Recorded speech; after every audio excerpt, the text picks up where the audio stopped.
तर नमस्कार शेतकरी मित्रांनो, स्वागत आहे तुमचं पुन्हा एकदा एमएच अपडेटवाला या यूट्यूब चॅनलवरती. मित्रांनो, आज आपण या व्हिडिओमध्ये जाणून घेणार आहोत की पीक विमा 2024-25 आणि जो राहिलेले आहे 2022चा, 2023, 24, 25चा हा पीक विमा कधीपर्यंत शेतकऱ्यांच्या बँक खात्यामध्ये वर्ग करण्यात येणार आहे. उर्वरित म्हणजे एक टप्पा तर पडलेलाच आहे आणि जो दुसरा टप्पा आहे तो कधीपर्यंत पडणार आहे आणि यामध्ये किती शेतकरी पात्र ठरवण्यात आलेले आहे आणि तुम्हाला कसं चेक करायचं की तुम्हाला हा पीक विमा मिळणार आहे किंवा नाही, या संदर्भातला हा व्हिडिओ होणार आहे.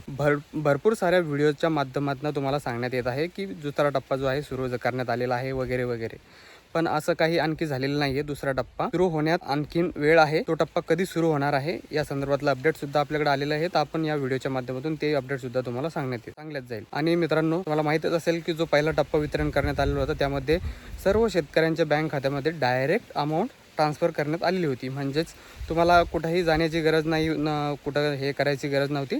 डायरेक्टली 1 क्लिकमध्ये जे शेतकरी पात्र होते पहिल्या टप्प्याला त्या सर्व शेतकऱ्यांच्या बँक खात्यामध्ये एकाच वेळेस ही सर्व रक्कम जी आहे ती ट्रान्सफर करण्यात आली. जसे की PM किसानचे पैसे येतात, नमो शेतकरी योजनेचे पैसे येतात, तसे त्या टाईपनुसार हा पीक विमा शेतकऱ्यांच्या बँक खात्यामध्ये जमा झालेला होता.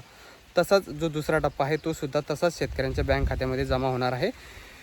यामध्ये तुम्हाला काहीच करण्याची गरज नाही आहे.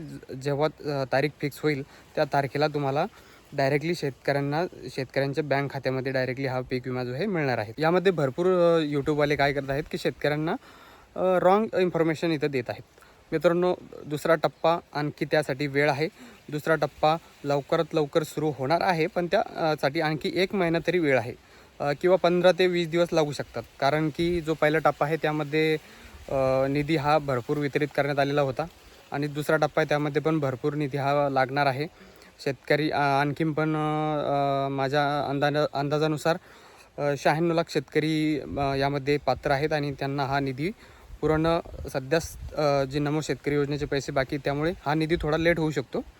हा निधी जोपर्यंत अवेलेबल होत नाही तोपर्यंत शेतकऱ्यांना हा दुसरा टप्प्यातला पीक विमा मिळणार नाही.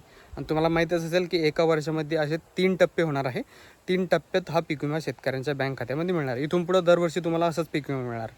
शेतकऱ्यांना काय होणार की एका वर्षामध्ये 3 टप्पे, जसे PM किसानचे 2 टप्पे 3 टप्पे करून 4 टप्पे करून जसे पैसे येतात, तसे पीक विम्याचे सुद्धा 3 टप्पे करून शेतकऱ्यांना हा पैसे मिळणार आहे. म्हणजे शेतकऱ्यांच्या एखाद्या कामासाठी ते यूज करण्यात येईल बा, या हेतूनं हा प्रस्ताव ठेवण्यात आलेला होता आणि 3 टप्पे करून हे पैसे जे शेतकऱ्यांच्या बँक खात्यामध्ये येतील. अशाप्रमाणे हा पीक विमा वाटपास सुरुवात होणार आहे. यासाठी थोडा वेळ आहे. आता तुम्हाला चेक कसं करायचं की हा पीक विमा तुम्हाला मिळणार आहे किंवा नाही, यासाठी काय करायचं आहे, ऑफिशियल वेबसाईट आहे PM FBY नावाची.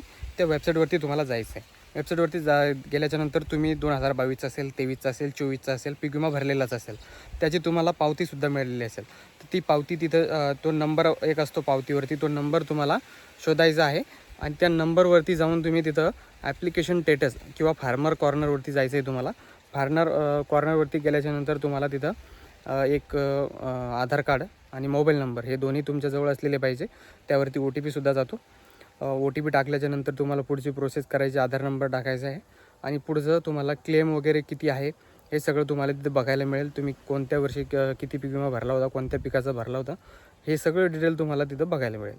यानुसार तुम्ही पुढची इन्फॉर्मेशन बघू शकता. क्लेम किती मंजूर झालेला आहे, क्लेम स्टेटस काय दाखवत आहे आणि UTR नंबर जर दाखवत असेल तर तो पीक विमा तुम्हाला मिळालेला आहे आणि कोणत्या बँकेत मिळालेला आहे हे तुम्ही चेक करायचे.